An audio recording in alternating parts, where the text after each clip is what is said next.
السلام علیکم ورحمۃ اللہ وبرکاتہ۔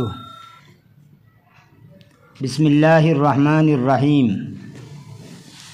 سامعین و ناظرین، آپ کے سامنے عبداللہ الصیاد اور عبداللہ الخباز کی کہانی کے 2 پارٹ پیش کیے جا چکے ہیں۔ آج کا ہمارا یہ ویڈیو اسی کہانی کا پارٹ نمبر 3 ہے۔ تو آئیے بلا کسی تاخیر کے ترجمہ شروع کرتے ہیں۔ وما زال عبداللہ الصیاد سائرا فی طریقہ وهو متألم محزون يفكر في أولاده العشرة الذين تركهم في البيت من الصباح بلا طعام حتى وصل إلى دكان خباز غني معروف اسمه عبد الله الخباز۔ عبداللہ صیاد درد مند اور غمگین ہو کر اپنے راستے پر چل رہا تھا اور صبح سے اپنے گھر میں چھوڑے ہوئے 10 بھوکی اولاد کے بارے میں سوچ رہا تھا، یہاں تک کہ عبداللہ خباز نام کے ایک مشہور مالدار نان بائی کی دکان تک پہنچ گیا۔ فرأى الناس مزدحمين على دكانه لشراء الخبز، ورأى عبد الله الخباز مشغولا بالبيع۔ اس نے اس کی دکان پر روٹی خریدنے والوں کا ہجوم اور بھیڑ دیکھی اور عبداللہ خباز کو بیع اور فروخت کرنے میں مصروف اور بیزی پایا۔ وکان عبداللہ الصیاد جائعا لم یذق طعاما فی نہارہ۔ عبداللہ صیاد بھوکا تھا،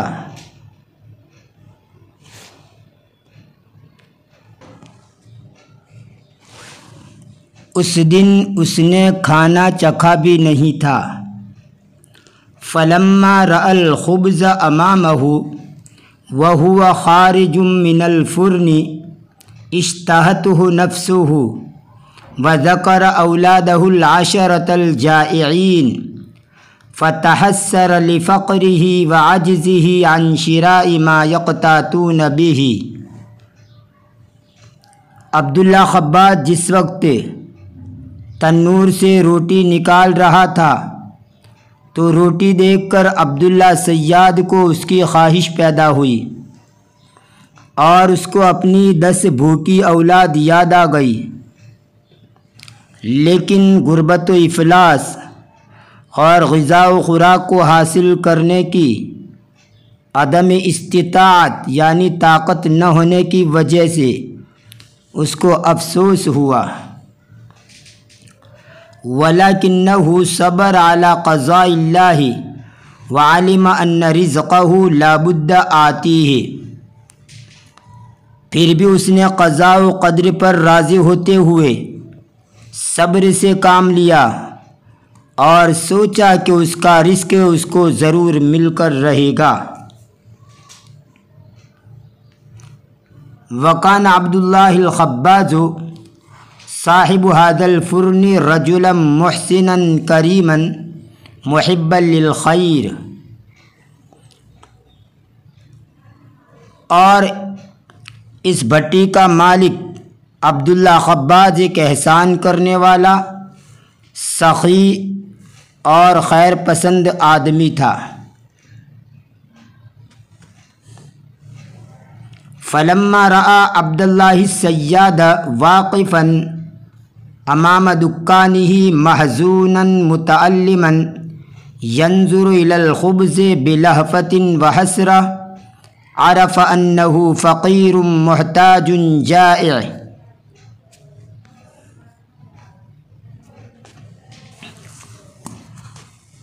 جب اس نے دیکھا کہ عبداللہ صیاد اس کی دکان کے سامنے دردمند اور غمگین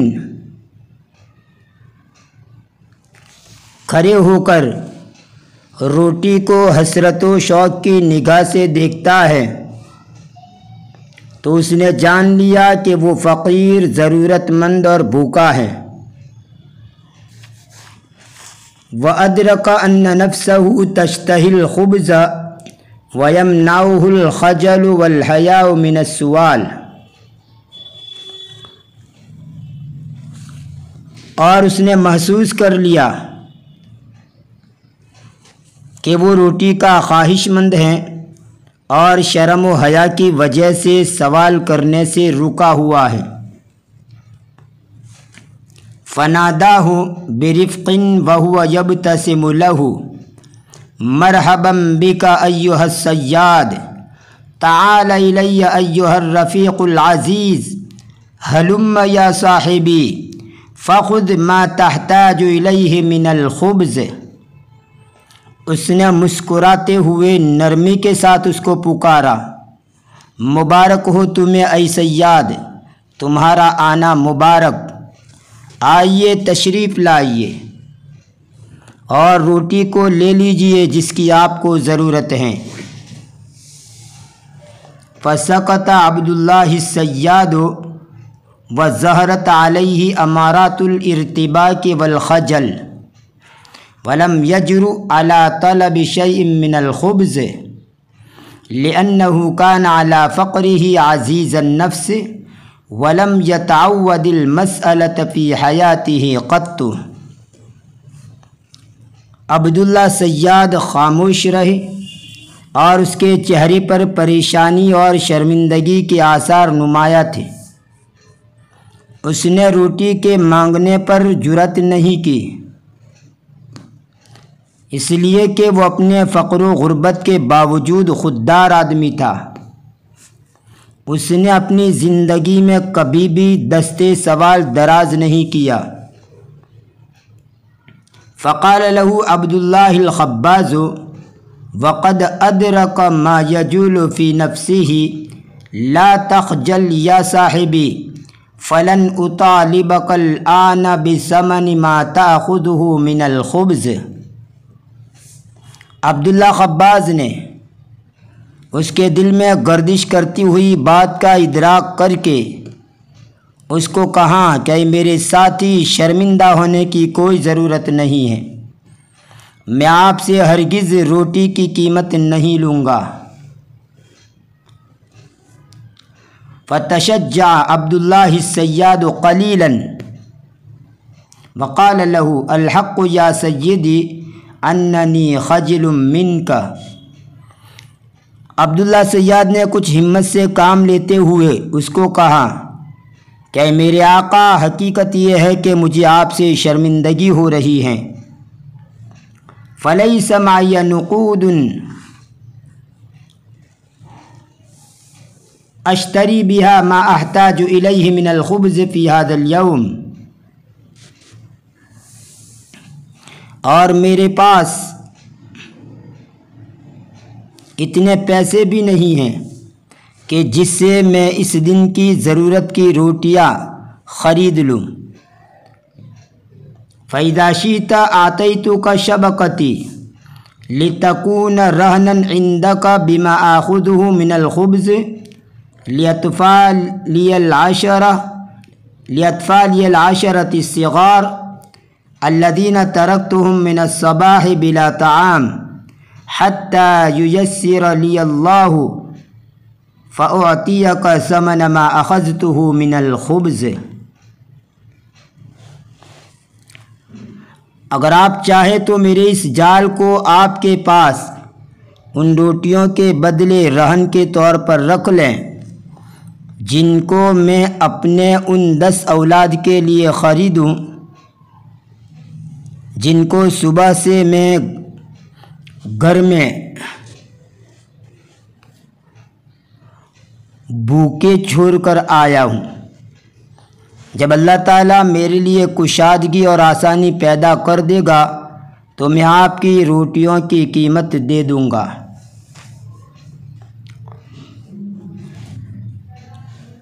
فزاد عطف الخباز وتأثره فقال له مترفقا مبتسما ومن أين تحصل على المال اذا اخذت منك شبقتك التي تصطاد بها۔ خباز کی مہربانیت اور تأثر میں اور اضافہ ہو گیا۔ اس نے نرمی سے اور مسکراتے ہوئے کہا کہ جب میں تیرے اس جال کو جس کے ذریعے تو شکار کرتا ہے رہن کے طور پر رکھ لوں گا تو کہاں سے مال حاصل کرے گا اور کیسے مال کمائے گا؟ کلا لا تقلق بالک یا صاحبی بشیء من ذلک وتعال فخذ ما تشاء من الخبز ثم احضر لی بثمنہ سمکا مما تصطاد متى یسر اللہ لک۔ ہرگز نہیں، آپ کو ذرہ برابر پریشان ہونے کی ضرورت نہیں ہے۔ آپ اور بھی جتنی روٹیاں لینا چاہے لے لیجئے، اگر اللہ تعالیٰ آپ کے لیے آسانی پیدا کر دے اور آپ مچھلیوں کا شکار کریں تو اس کے بدلے میں مجھے مچھلی دے دیجئے۔ وَلَمَّا رَأَى الْخَبَّازُ تَرَدُّدَ الصَّيَّادِ وَارْتِبَاكَهُ وَحَيَاءَهُ أَعْطَاهُ مَا يَكْفِيهِ هُوَ وَأَوْلَادَهُ الْعَشَرَةَ مِنَ الْخُبْزِ وقال له خذ هذه النقود يا صاحبي فاشتري بها لأولادك العشرة شيئا من اللحم والفاكهة والحلوى۔ جب خباز نے صیاد کی پس و پیش پریشانی اور شرم و حیا کے آثار دیکھے تو اس کو اتنی روٹیاں دی جو اس کو اور ان کی 10 اولاد کو کفایت کرے، اور مزید اس کو نقود اور پیسے دے کر کہا کہ میرے ساتھی ان پیسوں کے بدلے میں اپنی 10 اولاد کے لیے کچھ گوشت، میوہ اور حلوہ خرید لیجئے۔ فشکرہ عبد اللہ الصیاد علی کرمہ ومروتہ واخذ منہ ما اعطاہ لہ وانصرف وہو فرحان۔ عبداللہ صیاد نے اس کی مہربانی اور احسان پر اس کا شکر ادا کیا اور اس سے روٹی اور نقود لے کر خوشی خوشی وہاں سے چلا گیا۔ واشترى لأولادہ اطیب المآکل وعاد إلی بیتہ وقد تبدل یأسہ املا وحزنہ سرورا، اور اپنی اولاد کے لیے بہترین قسم کے کھانے لے کر اپنے گھر لوٹ گیا، اور اس حال میں گھر لوٹا کہ اس کی نا امیدی امیدی میں اور حزن و ملال خوشی میں بدل گئی۔ انشاءاللہ اس کہانی کا مابقیہ آئندہ ویڈیو کے اندر پیش کیا جائے گا، تب تک کے لیے انتظار کیجیے۔ فی امان اللہ، الی اللقاء۔